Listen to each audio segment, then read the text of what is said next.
Hi guys, welcome back to our channel TechUp. Today in this video I'm going to show you how to create a new account in Veed IO. To do so, follow some simple steps with me. First of all, go to your Veed application or go to Veed IO from your browser. Then this type of interface will appear in your screen. From the top right corner you can see sign up option. Click on sign up. Then this type of interface will appear in your screen.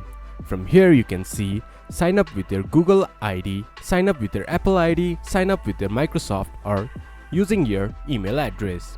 You can use any of this method to create a free Veed account. I'll be choosing my Google account to sign up to Veed.